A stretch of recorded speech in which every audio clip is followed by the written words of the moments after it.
Hey, thank you, Becky. We got an answer already. All right, welcome in. We're just starting this live, and once again, I'm experimenting with something new. I wanted to know if I could use the TV in the background to show quiz questions, because then that means I can manipulate the slideshow from over here with my side computer over here. So we'll try this. So I got a quiz question up on the screen. Hopefully you can read all that. I can sit back a little bit back here so that maybe you can see the screen better. Maybe my big old head is in the way. Maybe I need this TV to be bigger. What city was JFK assassinated in?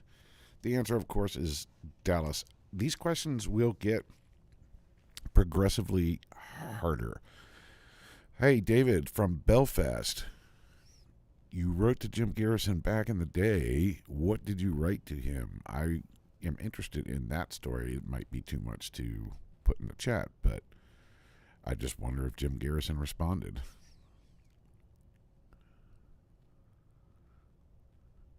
And you're correct about Chicago. There was a second plot in Chicago.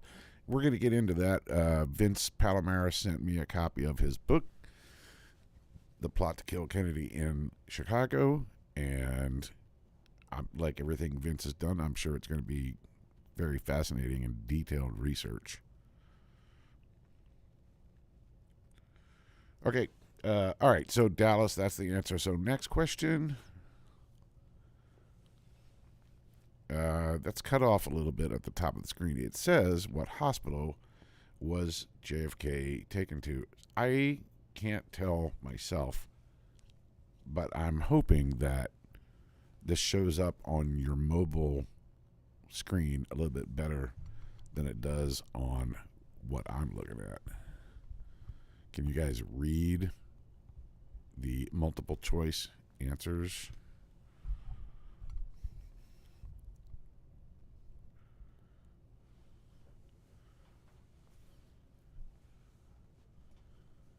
'80s Dad gets it. It is, of course, Parkland Hospital. There's a great movie called Parkland, and I think it is on Amazon Prime if you have not seen it yet. I highly recommend it because there have been other movies about JFK, but that one is in particular very interesting because it is from the point of view of the doctors and nurses. Flores 2791, bullet holes on the steps of book depository. I'm not sure what you're referring to, but there's another creator on TikTok that I follow called. Look him up. It's a couple of guys, and I think that account is called TXCT, and it is. They're right in the Texas area, and they are former Secret Service special agent guys. And he just did a video recently. Oh, yeah, David. We might be talking about the same thing, retired Secret Service agent. And he just did a video recently about seeing bullet holes in the entryway of the Texas School Book Depository. I don't know what to make of that. I think that somebody would have seen that previously. Okay. Hospital JFK was taken to. The answer, of course, is Parkland. Balls fan, I get asked about James Files all the time. I don't know. I don't know what to make of him. He sounds convincing. He tells a compelling story. I think the story has changed a little over time. I don't know. I don't know. I don't know. Have I made that clear? Okay, here's my favorite. It's one of my favorites. How many people were in the limo that day? And that's almost pointless to put up multiple choice here because you're gonna pick one of two answers because you're either living in this timeline or you're living in your own timeline.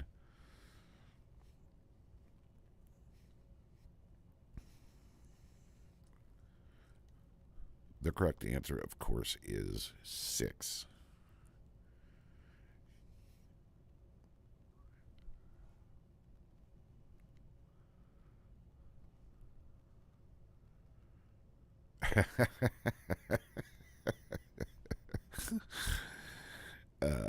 Bo, while not buying into any theories, always has something humorous to add.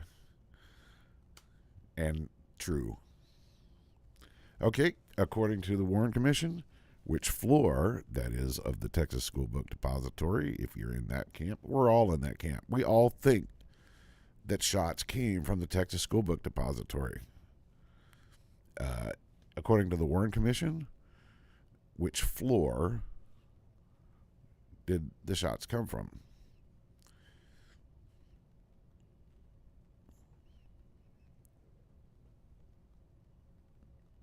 And I feel like most people are going to know this one also. It's like one of, as I said, the questions are going to get harder as we go. David S. Yes, sixth floor, but he was in the, we call it a lunchroom, but we get your point, drinking a Coke. You know, on the Coke issue, I I don't know if it was Reddit or Quora or Rumble or one of the other internet sites where a bunch of people get on and argue about things.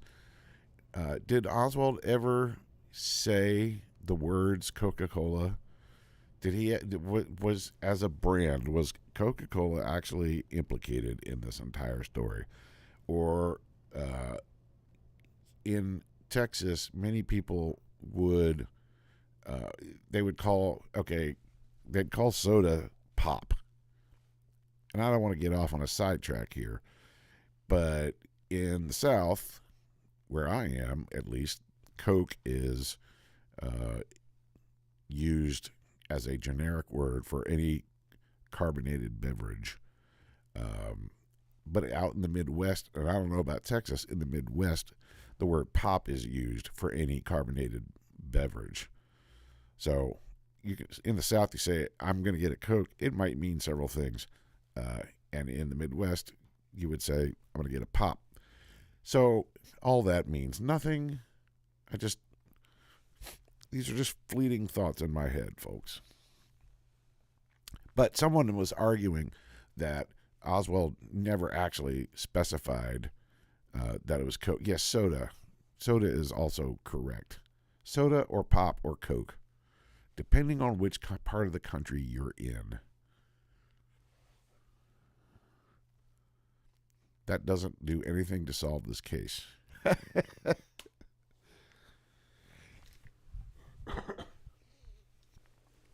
In what country was the Mannlicher Carcano manufactured? Russia, Germany, Italy, or the United States? You have 10 seconds to answer this question.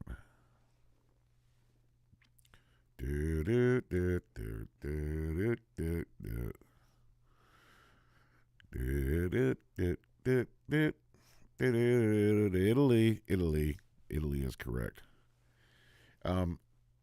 Paused. While we're doing this, and I'm doing this live, I have caused the star drop in the background to be blinking rapidly, and I just want to know if that shows up on your mobile phones. And then it'll stop like this. It'll just randomly freeze for a second. And then it should start. Okay, it has frozen right as I called attention to it. Okay, but you can see the star drop, right? It's like an 8-foot wall behind me, and it's a black curtain, and I just have these. Oh, now they're twinkling. So now you should be seeing them twinkle. Why? I don't know. I was just trying to bring some atmosphere into this place. I'm in the basement, and it's cold. Okay, Mannlicher Carcano was manufactured in Italy. I promise the questions are going to get harder as we go, okay? Who had the most famous film from Dealey Plaza? Your choices are Mary Muchmore, Abraham Zapruder, Orville Nix, or Robert Hughes. Did you know that there were eight or nine, I don't remember exactly, 8 or 9 individual home movies taken of the motorcade around Dealey Plaza that afternoon.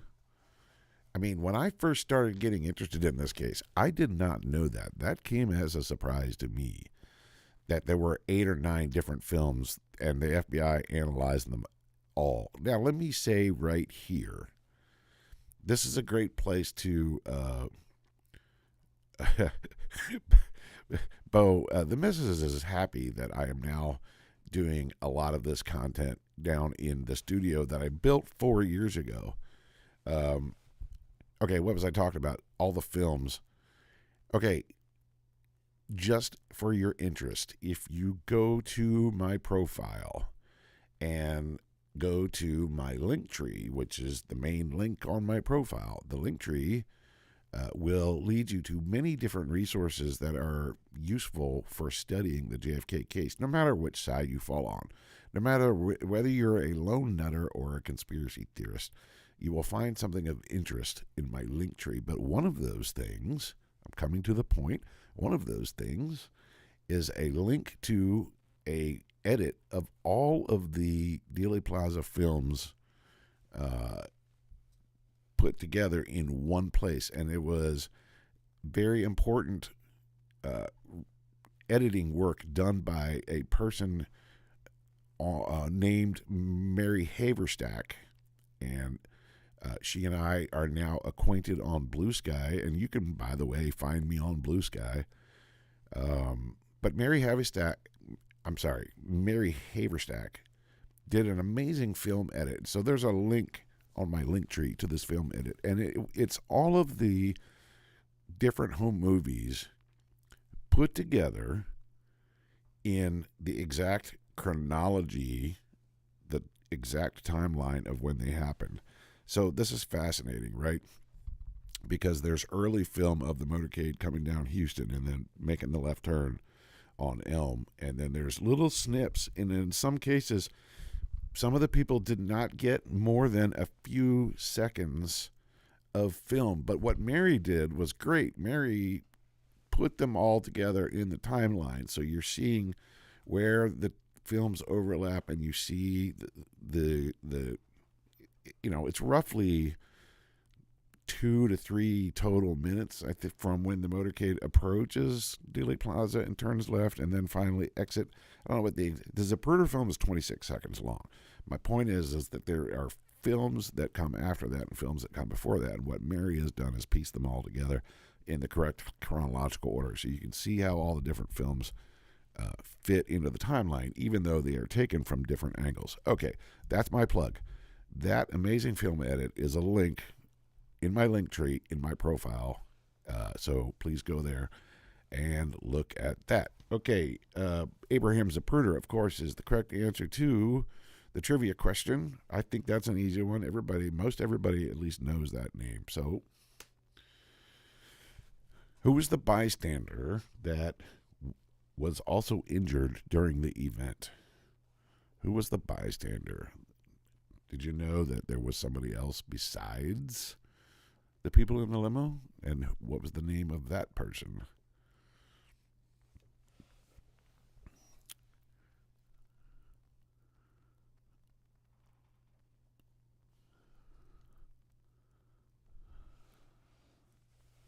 Bo, I did walk past the old red courthouse. Let me put a plug in here right at this point for a YouTuber named Matt Douthit, who it's funny how we got connected. Matt Douthit runs a Facebook group about the assassination, and it's called JFK Nothing But the Truth, and he's been doing this for about 10 years. He lives right there in Dallas, and I'm not giving away, I'm not, what's the word? I'm not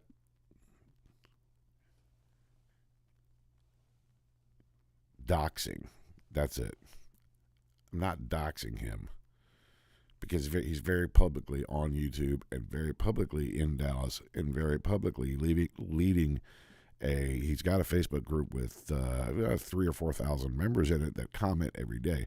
Okay, so I get in this group, I comment a couple of things, and Matt's also got a YouTube channel in which he debates people that, so one person on one side and Matt on the other side, and they have a friendly debate, and they do it on Zoom, and you can find that link in my link tree also, by the way. But so through my acquaintance, just through Facebook, Matt reached out. He offered to give me a walking tour of Dallas to see the route that Oswald allegedly took to get on the bus and then get off the bus and get on the cab and then go back to North Beckley to the boarding house and walk all, yards and yards back. And then eventually through Oak Cliff and down to Jefferson Street to the Texas Theater. We did all of that, and Matt and I walked that entire, we didn't know. We didn't. There's no way I could have done it. We had his car. We walked a fair bit of it, and we were like timing the walk as we went. It was all very, very, going to plug here for him because that's a guy, if you're going to go to Dealey Plaza, you should try to hook up with him. And Matt also did a walking tour in which he actually had Matt Crumpton from Solving JFK and Jeff Curdell from Enduring Secret on his walking tour. And I was pretty impressed with that. Anyway, I really appreciated Matt and him taking me on that tour. We had a great lunch, had a great time. Happy to have a new friend who's actually, someone who lives in the area. Okay. The bystander that was injured in the event was James Tague.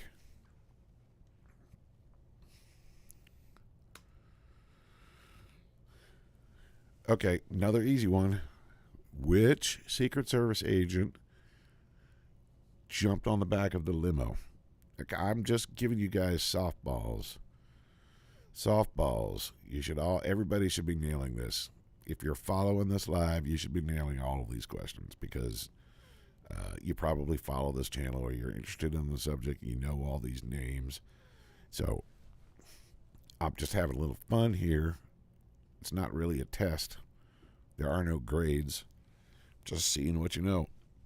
I've been talking about this subject for 2 years, and so, hey, I just thought, okay, I wonder, of the people who follow me, what have they learned? Have they learned anything from me? Or do they just like getting on here and getting my goat by telling me that the driver did it? You bunch of trolls. People coming on my lives and saying the driver did it.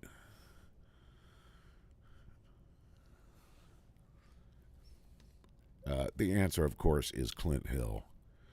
Clint Hill probably, for that reason, being the most notable of the Secret Service detail of that day. And by the way, he's still with us I think he's now got to be 90.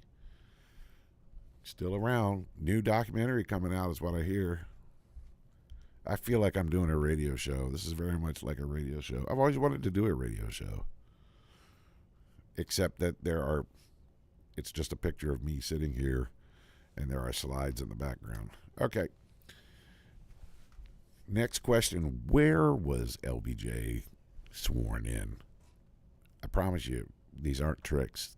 These are softball, easy questions I'm throwing you. Was it the Old Red Courthouse, the White House, Camp David, or Air Force One?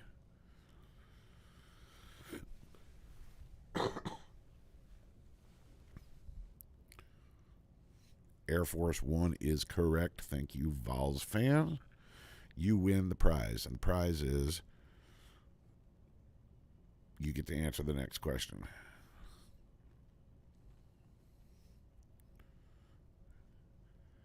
Air Force One. Shirley says, don't hold your breath for JFK papers, by which I mean, and I'm not reading everything in the chat, but I am keeping an eye on it. Shirley says, don't hold your breath for JFK papers. And I happen to agree. So, commonly is this: will Trump release the remaining 3,400 redacted documents once he gets back in office. There are other questions about the assassination that I can't answer and won't try to answer, but my answer to that question is I doubt it. I do not think he will. I think that's a dead subject. I think if he could have used it to people to vote for him, that he would have. And maybe he did. Maybe he said, well, of course, 2017, I said I was going to do it, and then I didn't do it. Well, I did a lot of it, but then Mike Pompeo convinced me at the very last minute to hold back 3,500 or whatever it was documents. Just couldn't do it. So didn't fulfill that promise. Then basically Joe Biden did the same thing and basically turned over the decision making back to the CIA. Holy cow! Like, what? The very agency that doesn't want you to see the documents now gets to decide when they're released.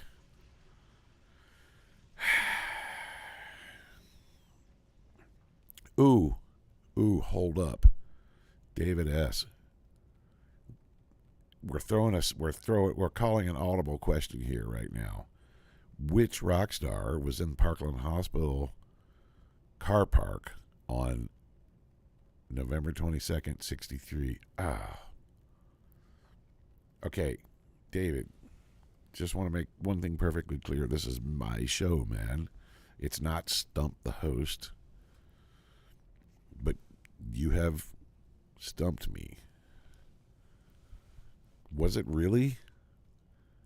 Okay, Meatloaf is the answer to that question. Meatloaf was in the Parkland Hospital car park on November 22nd. Seriously? Okay. Wait a minute. I'm doing the questions here, Bo. Who was handcuffed to Oswald when he was shot? That would be Detective James Lavelle. Holy smokes. Okay, can we get back to my questions? Maybe my questions are too easy, and that's why you guys are coming up with your own questions.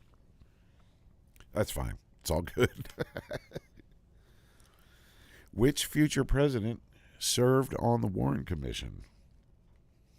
Richard Nixon, Jimmy Carter, Ronald Reagan, Gerald Ford. It's another easy one.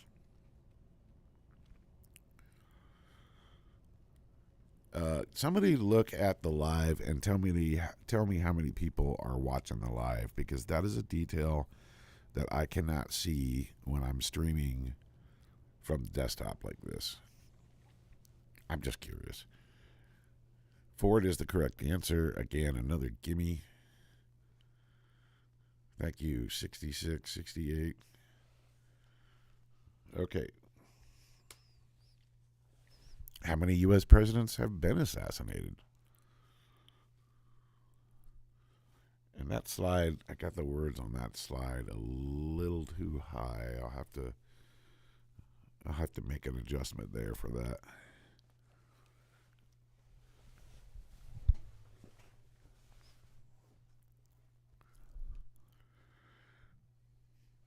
Okay, the correct answer is four. Four total U.S. presidents have been assassinated. The next question really ought to be which ones were they, but I couldn't figure out how to do that in multiple choice. So, I mean, most people know Lincoln, right? McKinley, right? And then there's the one that I always... McKinley. I always forget the fourth.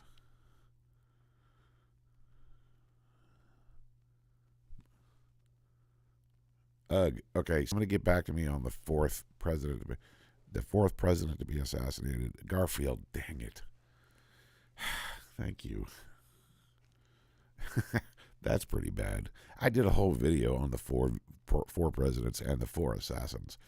A year ago, I did a video about that. What technology changed the world that day, November 22nd, 1963? Which technology changed the world and why? As a sidebar,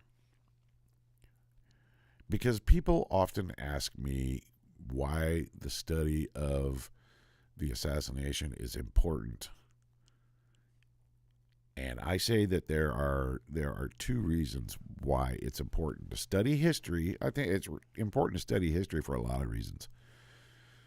But there are two specifically that I name about November 22nd. And the answer, of course, is the third answer. Television changed the way we got our news. Previously, most people would get their news from newspapers or perhaps a newsreel in a movie theater. But Dallas, Texas, November 1963 ushered in the era of live in your face as if you were there television coverage. It was, people were riveted all weekend because those cameras, large and bulky as they were, just put all of this action right up in your face. It was unfiltered, and even Walter Cronkite on CBS was fumbling with the microphone and the wires and trying to get live from his desk, and they were television stations were scrambling to get on the air, interrupt all the soap operas, and get on the air live with the reports. And then they just stayed live the entire weekend. So the way we got our news changed forever that day. And so I cite that as one of the reasons why it's one of the reasons for the channel. It's one of the reasons for studying the assassination. Okay. I'll put up a can of worms with this one right here. I think this is the last question. And of course, I left the doozy to the last. Listen, it doesn't matter what your opinion is on this. But Bill O'Reilly had it in his quiz, so I stole it from mine. The Zapruder film is used to support which theory?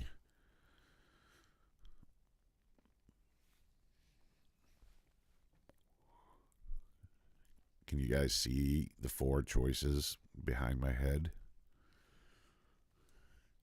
Here's the thing. I'm not sure that there's a correct answer, because it seems like, for one thing, a surprising number of people disagree on whether the Zapruder film has been altered or not. And surprising sources are on both sides of it. For example, Doug Horn, whose research you have to respect because of all the medical research that he's done, is, I think, now also in the camp of the Zapruder film has been altered. People say that to me all the time, and I'm pretty wishy-washy on it. I think that the public has seen a probably 99% pure Zapruder film, and that it shows exactly what it shows in real time. But then there are slowed down versions. There are multiple generation copies that have been degraded, and frames, like 3 or 4 individual frames of the original film, were damaged in the processing that day. And that wasn't part of a cover-up. That was just film processing damage. And doesn't alter the outcome. It doesn't change the binary information presented on that celluloid film. 16 millimeters wide, and it was called 888, so it only filmed on half or one side of the film, which was 8 millimeters. And then you would flip the cartridge over and film on the other, much like a cassette tape, those of you who remember those, you're really only recording on half the tape. Well, in this case, Zapruder was only recording on half the film. To develop the film, you took the whole cartridge to a developing house, and they split the film down the middle. 16 millimeter film split down the middle to create two 8 millimeter halves, which they would then piece together like this to make one long entire film. Thanks for dropping in, Bo. So anyway, how could that be manipulated when the Secret Service and Abraham Zapruder himself went directly to the lab and had 3 duplicates made? The Secret Service takes 2, and Zapruder sells 1 to Time Life.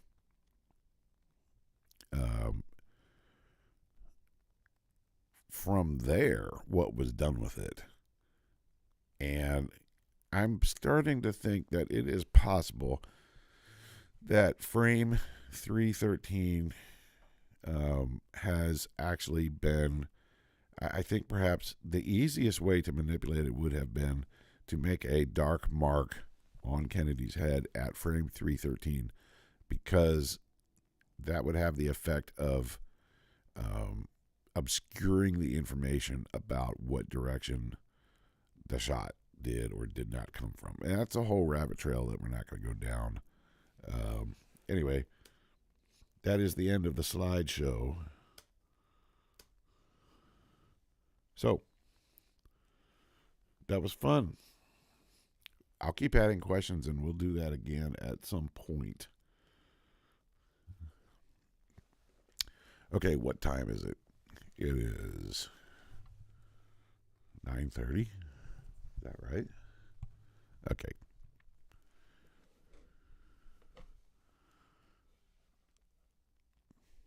I think I probably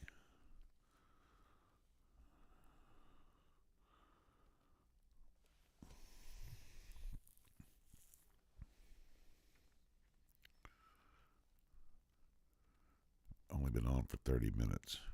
It's fine. There's no rules here. Yeah, Killa, 1998. I know what you're talking about. I don't subscribe to that book, movie, or theory. That guy, that Secret Service agent,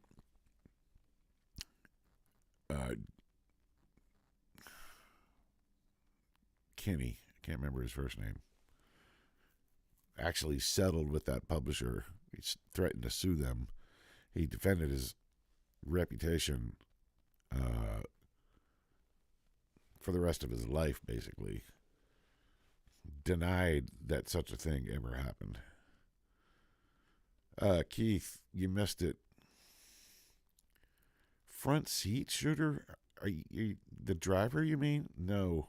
Immediately no. Immediately no on the driver. Because, all right, I'm going to do this one time. And I've done it many times. But with regards to the driver, to believe that, you'd have to believe that the driver was left-handed. Okay? It's a very small percentage of, yes, there are left-handed people. But it's a small, I don't remember how big, but it's a small percentage of people. The majority of us tend to favor the right hand. So to believe the driver theory, you're talking about a left-handed driver who probably would handle his government agent issued pew pew with his left hand, right? Ostensibly, which meant that it would have to be in a shoulder holster on his right. Okay, this is, my image is flipped on the camera. This is my right arm. Right arm right here. Shoulder holster right here. Driving the car like this. So you're telling me that the driver reaches on the Zapruder film that the driver has enough time to reach under his right armpit, right hand on the wheel, stick with me here, turn, which he definitely did do twice, turns his head all the way back to look at Kennedy, who's sitting on the right hand side of the car. And there's a middle row with John Connolly between him and Kennedy. So now, right hand on the wheel. Okay, right hand on the wheel. Left hand with his service gun over his right shoulder. Kennedy on his right, but Kennedy's behind him on the right, but the left side of Kennedy's head is the one closest to the driver, and it's actually the right side of Kennedy's head that gets. Now, no one debates that. Everybody sees that on the Zapruder film. I went so far on this driver did it thing that on eBay, I just ordered a high quality blown up version of specifically frame 312, which represents 1/18th of a second of time. The Zapruder film is moving through the camera at the rate of 18.3 frames per second. So one frame of the Zapruder film, 312, represents an 18th of a second before frame 313, which we know is the fatal wound. And my point all the time, the whole time, has been that in frame 312, what you see is Bill Greer turned around, but his left hand, his right hand on the wheel and his left hand clearly down here.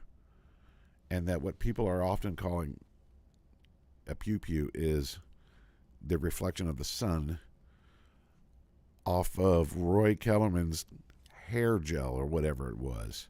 It's a literal sheen. And people say to me all the time, you got to watch the original video. You got to watch that's an altered video. You got to watch the original. You got to watch it in slow motion. You got to watch it at full speed. You got to watch the real video. You got to watch the one that I saw. I saw the real thing. That isn't the real thing. The real thing isn't on YouTube. You've never seen the real thing. Only I've seen the real thing. Blah, blah, blah, blah, blah, blah, blah. Like there's some version of the Zapruder film out there that shows this, and there isn't. And the reason why it has stuck is just because we as humans are gullible. And that if somebody says something the same way, the same time over and over and over again, we start to question ourselves, and we start to think, oh, maybe there's just a modicum of truth in that. But I assure you that didn't happen.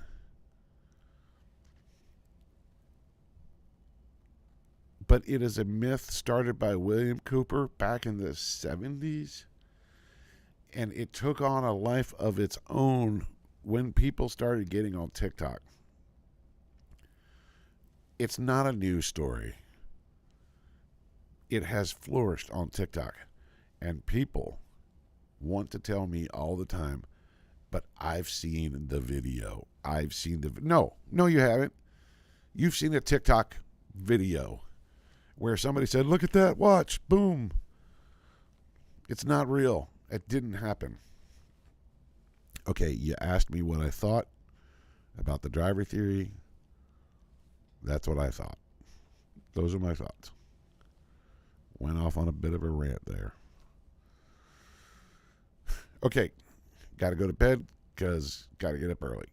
Appreciate you guys. Thanks for following. Keep following. We're going to keep doing this.